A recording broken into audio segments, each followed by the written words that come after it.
Hello students, I am Suraj Singh from E for exam classes. तो आज की वीडियो में हम स्टार्ट करेंगे चैप्टर नंबर 5। अगर आप पहली बार वीडियो को देख रहे हैं तो चैनल को सब्सक्राइब जरूर करें। हम चैप्टर 1, 2, 3 खत्म कर चुके हैं, 4th चैप्टर आपका रिमूव हो चुका है।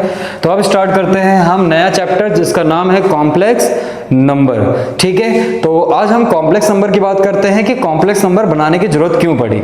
जैसे कि अगर हम बात करें, आपको पता है नेचुरल नंबर क्या होता है। जिसको नहीं पता मैं रिवाइज करा देता हूं कि नेचुरल नंबर से स्टार्ट होता है नंबर। तो जो नेचुरल नंबर होते हैं आपको पता है क्या होते हैं, जो 1 से स्टार्ट होते हैं और इन्फिनिटी चलते रहते हैं। इसके बाद नेचुरल नंबर के बाद क्या होता है हमारा, होल नंबर। अब होल नंबर कौन से होते हैं, जो 0 से स्टार्ट होते हैं। लेकिन अभी तक कोई ऐसा नंबर नहीं था जो 1/2, 1/3, 1/5 हो।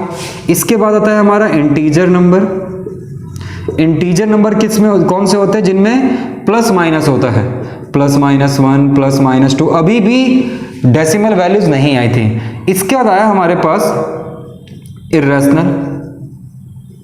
इर्रेशनल नंबर में क्या था, मतलब इर्रेशनल नंबर वो नंबर होते हैं जो p/q की फॉर्म में होते हैं। हमने यही पढ़ा है, जो p/q की फॉर्म में होते हैं और q does not equal to 0। बस यही याद रखना, q does not equal to 0 नहीं होना चाहिए। बाकी कुछ भी हो सकता है। अगर मैं बोलूं 2 रैशनल नंबर 2 रैशनल है या नहीं है, तो है बिल्कुल, क्योंकि 2/1 लिख सकते हो। 3 रैशनल नंबर है या नहीं है, बिल्कुल 3/1 लिख सकते हो। क्या 1/2 रैशनल नंबर है, बिल्कुल रैशनल नंबर है। अगर मैं बात करूं 22/7 रैशनल नंबर है, बिल्कुल रैशनल नंबर है। अगर मैं बात करूं 8/16 तो ये रैशनल नंबर नहीं है। 8/16 रैशनल नंबर नहीं है, क्योंकि इसे आप फर्दर डिवाइड करोगे तो 1/2, मतलब ये दोनों कंडीशन होती है कि ये दोनों जो नंबर होने चाहिए, ये जो 8 और 16 होने चाहिए, ये को प्राइम होने चाहिए। क्या होने चाहिए, को प्राइम। चलो ये छोटी क्लास में आप पढ़ चुके हो, 10th क्लास के अंदर, जरूरत ही नहीं है। इसके बाद इर्रेशनल नंबर क्या होता है, आपको पता है। इर्रेशनल नंबर जो रूट के अंदर होता है, जैसे √3, √5, √7, √2 और पाई भी एक इर्रेशनल नंबर होता है। तो ये दोनों जो नंबर, ये सारे नंबर मान लो आप, ये सारे नंबर मिलके क्या बन जाता है, हमारा रियल नंबर बन जाता है। क्या बन जाता है, रियल नंबर।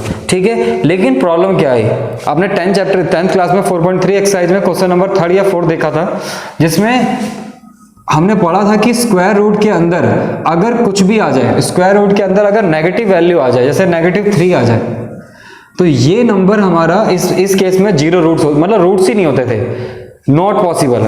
हम रूट के अंदर -3 क्यों नहीं लिख सकते, ये प्रॉब्लम थी।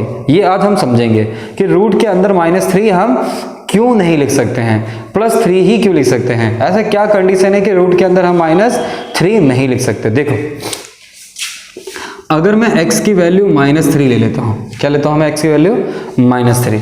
ठीक है, अब मैं क्या कर रहा हूं, स्क्वायरिंग बोथ साइड कर रहा हूं। तो -3 का स्क्वायर आपको पता है 9 होता है, यही होगा।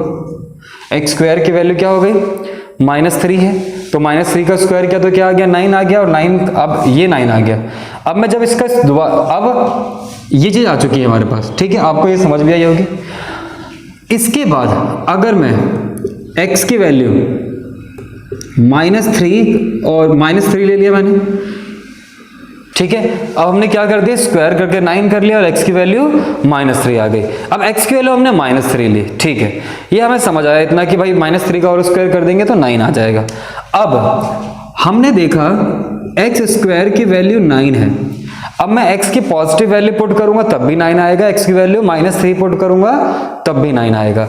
अब मुझे बताओ, अगर मैं x² की वैल्यू -9 ले लूं, अगर मैं x² की वैल्यू -9 ले लूं, x की कोई भी वैल्यू बताओ मुझे जिसे मैं पुट कर दूं -9 आ जाए, आप पुट ही नहीं कर पाओगे। ठीक है, अब x² की x की कोई भी वैल्यू पुट कर लो, -9 नहीं आ सकती। और जब -9 नहीं आ सकती तो आप इसे रूट के अंदर -9 लिख ही नहीं सकते। स्क्वायर को जब उठा के इधर लेके जाते हैं तो +-9 आता है। तो आप कुछ भी कर लो, आप -9 कभी नहीं आएगा। तो इसका मतलब यह है कि रूट के अंदर -3 नहीं आ सकता, मतलब ये पॉसिबल नहीं है। जब ये पॉसिबल नहीं है तो रियल नंबर तक तो इसको कहानी समझ नहीं आती कि भैया ये क्या है। लेकिन फिर इसके बाद आया कॉम्प्लेक्स नंबर और एक इन्वेंशन हुई आयोटा, जिसका नाम है, स्पेलिंग है AIOTA, आयोटा।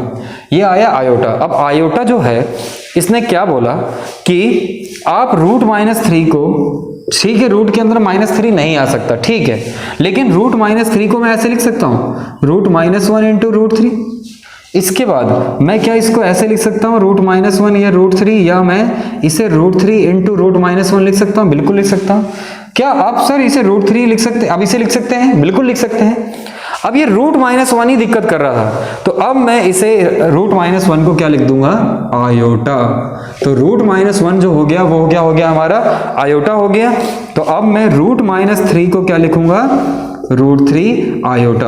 अब ये जो आयोटा है यही इमेजिनरी नंबर है, और आयोटा मतलब इमेजिनरी, इमेजिनरी मतलब कि जो हो ही नहीं सकता, जो पॉसिबल ही नहीं था। तो √3 आयोटा ये हमारा इमेजिनरी नंबर बन गया। अब कॉम्प्लेक्स नंबर जो होता है जेड से रिप्रेजेंट करते हैं कॉम्प्लेक्स नंबर को, और जो कॉम्प्लेक्स नंबर होता है वो कॉम्बिनेशन होता है रियल नंबर प्लस में imaginary number. Real number plus में इमेजिनरी नंबर मतलब मैं किसी भी नंबर को, अब √3 क्या था हमारा, √3 रियल नंबर था, और अगर मुझे इसे इमेजिनरी बनाना है तो मुझे क्या करना है, सिर्फ आयोटा से मल्टीप्लाई करना है, और आयोटा की वैल्यू क्या होती है, रूट -1, तो मतलब रियल नंबर a है, और मैं अगर b के साथ आयोटा लगा दूं तो ये इमेजिनरी नंबर हो जाएगा। और यही है कॉम्प्लेक्स नंबर का डेफिनेशन। डेफिनेशन कह लो या नोटेशन कह लो कि ZA प्लस आयोटा भी लिखते हैं हम कॉम्प्लेक्स नंबर। तो वीडियो को पॉज करके ये सारा नोट डाउन। तो अब आगे देखते हैं, अगर Z equal to A plus iota B है, या मैं इसको लिख सकता हूं X प्लस आयोटा Y। अगर मैं इसे ग्राफ में ड्रॉ करना चाहता हूं किसी कॉम्प्लेक्स नंबर को, तो हमें पता है ये x होता है और ये पूरा y होता है। तो समझ लो अगर मैं ZX प्लस आयोटा y को डिनोट करना चाहता हूं तो यहां से लेकर यहां तक मैंने x मान लिया, यहां से लेकर यहां तक y मान लिया, ये राइट एंगल ट्राइंगल हो गया, और ये हमारे पास ड्रॉ हो गया। तो ये जो वैल्यू निकलती है ये रिजल्टेंट शॉर्टेस्ट डिस्टेंस कहते हैं इसे, ठीक है, सॉरी लॉन्गेस्ट पाथ, ये लॉन्गेस्ट पाथ है इसका, नहीं अगर मैं बात करूं तो ये शॉर्टेस्ट पाथ है। यहां देखो आप यहां पे हो, यहां आपको यहां पहुंचना है, अगर इधर से जाओगे तो देखो ज्यादा टाइम लग रहा है, और अगर डायरेक्ट यहां से यहां तक पहुंच गए तो आपको कम टाइम लगेगा, ठीक है। तो अगर मैं इसको निकालना चाहता हूं तो पाइथागोरस थ्योरम लगा दो, क्या आ जाएगा, √x² प्लस में y²। अगर मैं इसे देखूं x² प्लस y² जो होता है इसे कहते हैं रिजल्टेंट, क्या कहते हैं, रिजल्टेंट, और इसे कॉम्प्लेक्स नंबर की भाषा में कहते हैं मॉडुलस। कॉम्प्लेक्स नंबर की भाषा में कहते हैं इसे मॉडुलस, और डिनोट करते हैं इसे मॉड ऑफ z से, मॉड ऑफ z से डिनोट करते हैं मॉडुलस। अगर मुझे किसी कॉम्प्लेक्स नंबर का मॉडुलस निकालना है तो मुझे क्या करना है, रियल नंबर का whole square plus imaginary number का होल स्क्वायर कर देना है। अब इमेजिनरी नंबर कौन सा इसमें, ये वाला, आयोटा नहीं है, आयोटा तो डिफाइन कर रहा है उसको कि इमेजिनरी नंबर है, ठीक है, ये कॉफिशिएंट, इमेजिनरी नंबर का कॉफिशिएंट। जैसे कि अगर मैं बोलता हूं z equal to 3 plus 4 iota है, और अगर मुझे इसका मॉडुलस निकालना है तो रूट के अंदर 3 का स्क्वायर प्लस 4 आयोटा का स्क्वायर, नहीं सिर्फ 4 का स्क्वायर, क्योंकि मैं इमेजिनरी नंबर की बात कर रहा हूं। इमेजिनरी नंबर आयोटा तो क्या है, वो तो बता रहा है, इमेजिनरी नंबर क्या है, y है यहाँ पे, तो 4 का स्क्वायर, तो ये कितना आ जाएगा, 5 आ जाएगा मॉड ऑफ z, ठीक है। तो आपका मॉडुलस निकालना आ गया। अब हम बात करते हैं आयोटा। देखो जैसे कि हमने पढ़ा कि आयोटा जो होता है वो रूट -1 होता है। अगर मैं आयोटा का स्क्वायर कर दूं तो रूट -1 का होल स्क्वायर कर दूंगा तो क्या आ जाएगा, -1 आ जाएगा।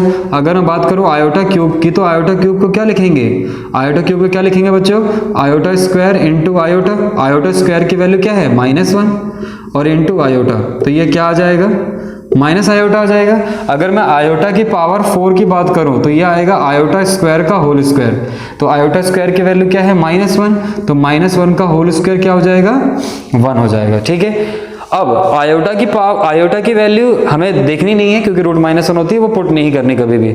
आयोटा स्क्वायर की वैल्यू -1, आयोटा क्यूब की वैल्यू माइनस आयोटा, आयोटा की पावर 4 की वैल्यू 1। अगर मैं बात करूं आयोटा की 5 की पावर, आयोटा की 5 पावर 6 7 8 9 10 12 अप टू इन्फिनिटी कुछ भी हो, तो देखो आपको करना क्या है, इसे 4 से डिवाइड करना है। जो भी पावर है 4 से ज्यादा तो 4 से डिवाइड करना है, उसका रिमाइंडर देखना है। 4 से डिवाइड करोगे 5 को तो रिमाइंडर क्या आएगा, 1, यही आंसर है इसका। अगर मैं बात करूं आयोटा की पावर 17, तो आयोटा की पावर 17 को कैसे निकालोगे, आयोटा की पावर 17 4 से डिवाइड करो, रिमाइंडर क्या बच रहा है 1, तो आयोटा 1। अगर मैं बात करूं आयोटा की पावर 98, तो 4 से डिवाइड करो जरा इसको, 4 2 जा 8 16, तो 2 आ जाएगा, तो -1। तो इस तरीके से हम आयोटा की वैल्यूज निकालते हैं, पावर को निकालते हैं। इसके बाद अगर हम बात करें, मैं बोलता हूं आयोटा की पावर -39 की वैल्यू निकालनी है, आयोटा की पावर -39 की वैल्यू निकालनी है, तो कैसे निकालोगे इसे?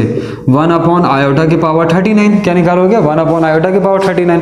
आयोटा की पावर 39 को सॉल्व करो जरा, क्या आएगा? 36, तो क्या आ जाएगा? आयोटा क्यूब, और आयोटा क्यूब की वैल्यू क्या है? देखो आयोटा क्यूब की वैल्यू है माइनस आयोटा, तो 1 अपॉन में माइनस आयोटा, तो क्या लिख सकते हो? -1 अपॉन आयोटा। अब आयोटा है क्या? देखो आयोटा क्या है? रूट -1। तो हम करते क्या थे? रैशनलाइज करते हैं रूट वाली वैल्यू। अगर अपॉन में रूट वाली वैल्यू आ जाए तो अभी तक हमने पढ़ा है रैशनलाइज करना, तो इसे हम रैशनलाइज कर देंगे। तो माइनस आयोटा अपॉन में आयोटा स्क्वायर, तो माइनस आयोटा अपॉन -1 कट गया, तो क्या आ गया? आयोटा। मतलब अगर नीचे आयोटा आता है तो आपको उसे रैशनलाइज करना ही है। समझ आया? देखो एक फॉर्मूला देखते हैं हम, आयोटा की पावर 10, आयोटा की पावर 11 प्लस आयोटा की पावर 12 प्लस आयोटा की पावर 13, ये दे रखा है। इसको सॉल्व करें तो 4 से डिवाइड करो, रिमाइंडर क्या आएगा? 2। इसे 4 से डिवाइड करें तो रिमाइंडर 3 आ जाएगा। इसे 4 से डिवाइड करें तो ये 0 हो जाएगा, मतलब रिमाइंडर, और इसे 4 से डिवाइड करें तो रिमाइंडर 1 आएगा। ठीक है, तो आयोटा स्क्वायर की वैल्यू -1, आयोटा क्यूब की वैल्यू माइनस आयोटा, आयोटा की पावर 0 की वैल्यू 1 और आयोटा की 1 की वैल्यू आयोटा की पावर 1 आयोटा। देखो ये कट के क्या आ गया आंसर? 0।